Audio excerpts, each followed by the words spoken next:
ಇವತ್ತು ನಾವು ಅಮ್ಮನಿಗೆ ಪತ್ರ ಅನ್ನು ನೋಡೋಣ. ಅಮ್ಮನಿಗೆ ನೀವು ಯಾವ ರೀತಿ ಪತ್ರ ಬರೀತೀರಿ, ಅಂದರೆ ಪ್ಯಾರೆಂಟ್ಸಿಗೆ ಯಾವ ರೀತಿ ಪತ್ರ ಬರೀತೀರಿ, ಇದೇ ರೀತಿ ಅಪ್ಪನಿಗೂ ಬರೀಬೋದು. ಇದೇ ಪ್ಯಾಟರ್ನಲ್ಲಿ ನೀವು ಅಲ್ಲಿ ಅಮ್ಮ ಬರೆಯುವಲ್ಲಿ ಅಪ್ಪ ಅಂದರೆ ಬರೆದ್ರೆ ಸಾಯತ್ತು. ಈಗ ನಿಮ್ಮಲ್ಲಿ ಕ್ವಶನ್ ಈ ಥರ ಬಂದಿದ್ರೆ, ನೀವು ನಿಮ್ಮ ಶಾಲೆಯಿಂದ ಪ್ರವಾಸಕ್ಕೆ ಹೋಗಿದ್ದೀರಾ ಬಗ್ಗೆ ಕುರಿತು ಅಮ್ಮನಿಗೊಂದು ಪತ್ರ ಬರಿ ಅಂತಿದ್ರೆ, ಮೊದಲು ಡೇಟ್ ಬರ್ಕೊಳ್ಬೇಕು, ಮತ್ತು ಸ್ಥಳ, ಮತ್ತು ನಮ್ಮನ್ನ ಪ್ರೀತಿ ಅಮ್ಮನಿಗೆ ಅಂತ ಬರ್ಕೊಳ್ಬೇಕು. ಅದಾದಮೇಲೆ ನಾವಿಲ್ಲಿ ಚೆನ್ನಾಗಿದ್ದೀವಿ ಅಥವಾ ಕ್ಷೇಮವಾಗಿದ್ದೀವಿ, ಅವರ ಕ್ಷೇಮ ವಿಚಾರವನ್ನು ಕೇಳ್ಕೊಳ್ಬೇಕು. ಅದಾದಮೇಲೆ ಏನು ವಿಷಯ ಅಂತ ಬರ್ಕೊಳ್ಬೇಕು. ಅದಾದಮೇಲೆ ಇವರಿಗೆ ಅಂದರೆ ಟು ಹೋಮ್ ಅಂದರೆ ಅವರ ಅಮ್ಮನ ಅಡ್ರೆಸ್ ಬರೀರಿ, ಮತ್ತು ನಿಮ್ಮ ಪ್ರೀತಿಯ ಅಂಥೇಳಿ ನಿಮ್ಮ ಹೆಸರು ಬರ್ಕೊಳ್ಬೇಕು.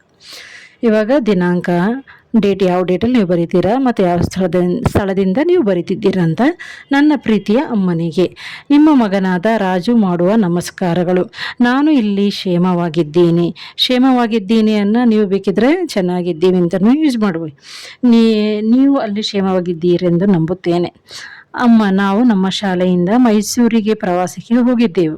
ಮೈಸೂರು ಅರಮನೆಗಳ ನಗರವೆಂದು ಪ್ರಸಿದ್ಧವಾಗಿದ್ದು, ಅಲ್ಲಿನ ಒಡೆಯರ ಅರಮನೆಗಳು, ಪಕ್ಷಿಧಾಮಗಳು, KRS ಡ್ಯಾಮ್ಗಳಂತೂ ನೋಡಲೇಬೇಕಮ್ಮ. ಅಮ್ಮ, ಅಪ್ಪ, ನಾವೆಲ್ಲರೂ ಒಮ್ಮೆ ಮೈಸೂರು ಹೋಗಲೇಬೇಕಮ್ಮ ಎಂದು ಸಿಂಪಲ್ಲಾಗಿ ನಾನು ಬರ್ಕೊಂಡಿದ್ದೀನಿ. ಯಾಕಂದರೆ ಅವರೇಜ್ ಸ್ಟೂಡೆಂಟ್ ಬರೆಯೋ ಥರ ಇಂಗ್ಲೀಷ್ ಮೀಡಿಯಮಲ್ಲಿ ಮಕ್ಕಳು ಇರ್ತಾರೆ, ಅವರಿಗೆ ಸಿಂಪಲ್ ಲ್ಯಾಂಗ್ವೇಜಲ್ಲೇ ಎಷ್ಟು ಬೇಗ ಬರೆಯೋಕ್ಕಾಗುತ್ತೆ ಆ ಥರ ಸಿಂಪಲ್ ಲ್ಯಾಂಗ್ವೇಜಲ್ಲೇ ಬರ್ಕೊಂಡಿದ್ದೀನಿ. ನೀವು ಬೇಕಿದ್ರೆ ಇನ್ನೂ ಒಳ್ಳೆ ಪದಗಳನ್ನು ಯೂಸ್ ಮಾಡಿಕೊಂಡು ಬರ್ಕೊಳ್ಬೋದು. ಇವರಿಗೆ ಲಾಸ್ಟ್ ಕೊನೆಯಲ್ಲಿ ಟು ಹೋಮ್, ಶ್ರೀಮತಿ ಬಿಂದು, ಮನೆ ನಂಬರ್ 12, ಗದಗ, ಅವರ ಅಡ್ರೆಸ್, ಅಮ್ಮನ ಅಡ್ರೆಸ್, ಮತ್ತು ಇಲ್ಲಿ ನಿಮ್ಮ ಪ್ರೀತಿಯ ನಿಮ್ಮ ಹೆಸರು ಬರ್ಕೊಳ್ಬೇಕು.